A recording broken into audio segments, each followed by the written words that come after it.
আমরা তো দেখেছি যখন মিলিটারি ডিক্টেটর এসেছে জিয়া এরশাদ খালেদা জিয়া উপর দিয়ে ভারত বিরোধী কথা বলেছে আর ভারতে যেয়ে তাদের পা ধরে বসে থেকেছে।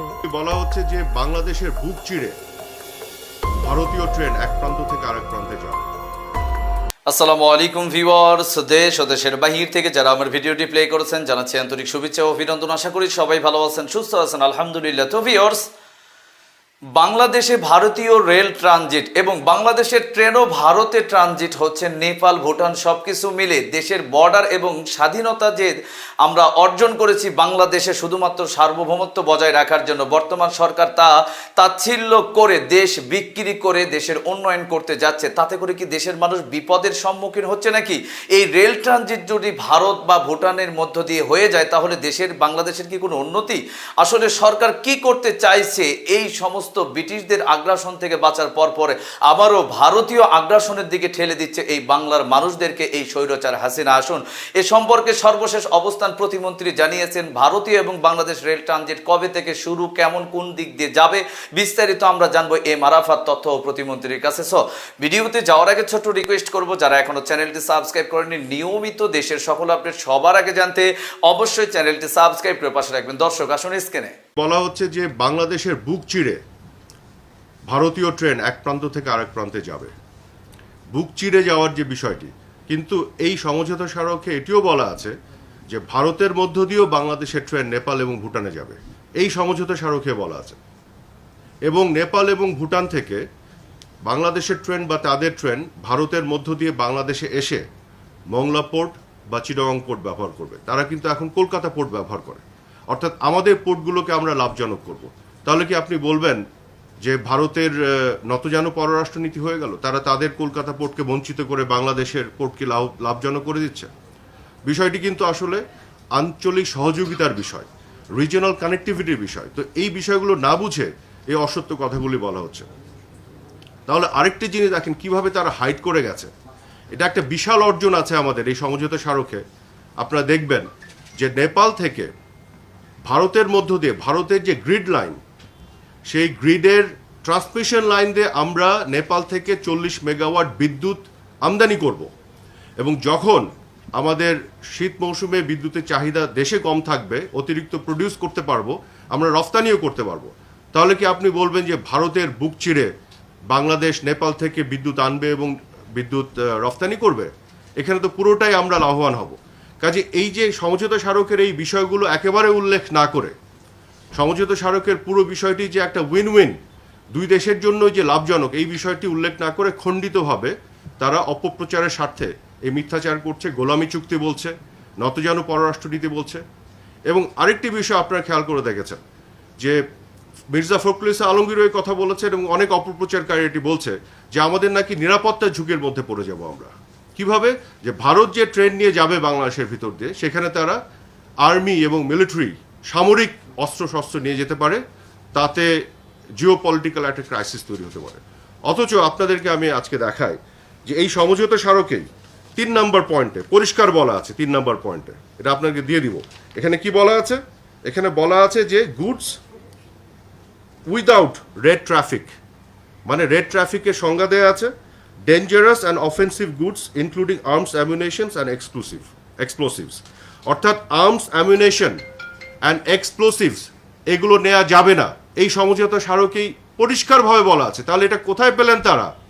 কল্পিতভাবে একটা উস্কানিমূলক একটা পরিবেশ তৈরি করছেন যেখান থেকে আর্মস নিয়ে যাবে। সমঝোতা স্মারকে তো এটা নিষেধ করা আছে। আরেকটি জিনিস আপনাদের বলি, এই সমঝোতা স্মারকে 4 নম্বর ধারায় বলা আছে, সুস্পষ্টভাবে বলছে কি, the movement of the goods and people within Bangladesh and India shall be subject to the relevant national laws, regulations and administrative provisions. অর্থাৎ ভারতের ট্রেন বাংলাদেশের ভিতরে ঢুকে পড়লেই এটা বাংলাদেশের আইনের মধ্যে অপারেটেড হতে হবে। একইভাবে বাংলাদেশের ট্রেন যখন ভারতের ভিতরে ঢুকে নেপাল বা ভুটানে যাবে, সেটা ভারতের আইনের মধ্যে অপারেটেড হবে।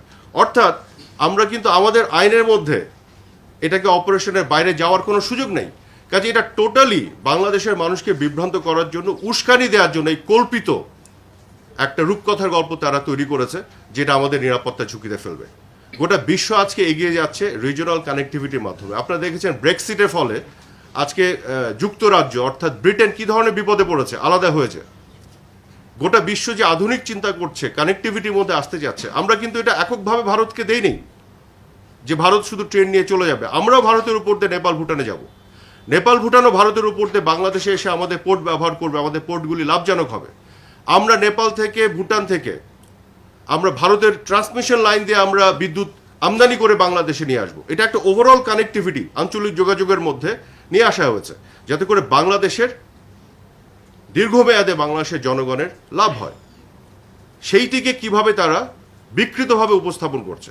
এবং দেখেন, শুধু এইটি না, আমি আরো কতগুলো জিনিস এখানে উল্লেখ করতে চাই। মাননীয় প্রধানমন্ত্রী শেখ হাসিনার আরো কতগুলো যে অর্জন আছে ভারতের সাথে দ্বিপাক্ষিক সম্পর্কের ক্ষেত্রে, সেটাও বলি। এই যে সমুদ্র সীমা, এটা কে জয় করেছেন? বঙ্গবন্ধু কন্যা শেখ হাসিনা। বিএনপি জামাত ক্ষমতায় ছিল, কখনো তো উদ্যোগও নেয়নি। ভারতের সাথে এইটা মিয়ানমারের সাথে জয় করেছেন থার্ড পার্টিতে যে, এবং শুধু জয় করে দখলে নেননি, উনি এটা সুরক্ষার জন্য সাবমেরিন কিনে এনেছেন। এবং খেয়াল করে দেখুন কোথা থেকে এনেছেন, চাইনিজ সাবমেরিন এনেছেন। আপনারা জানেন যে ভারতের সাথে চায়না দ্বিপাক্ষিক কিছু টেনশন আছে, তারপরও জননেত্রী শেখ হাসিনা কিন্তু এখানে কম্প্রোমাইজ করেননি। দর্শক, ভারতীয় রেল ট্রানজিট সম্পর্কে আমরা তথ্য ও প্রতিমন্ত্রী এম আরাফাতের কাছ থেকে বিস্তারিত জানলাম। এ বিষয়ে আপনাদের মতামত কমেন্টে জানান, কেউ ভিডিওটি স্কিপ করবেন না।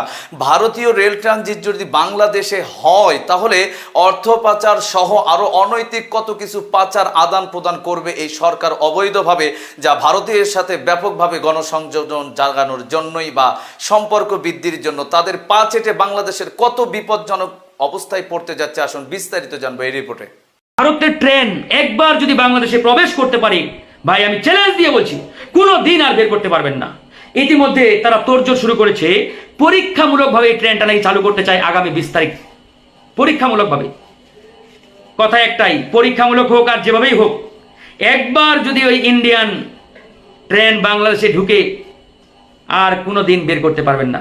এই জন্য তাদের ট্রেন যাতে বাংলাদেশে প্রবেশ করতে না পারে প্রতিরোধ গড়ে তুলতে হবে।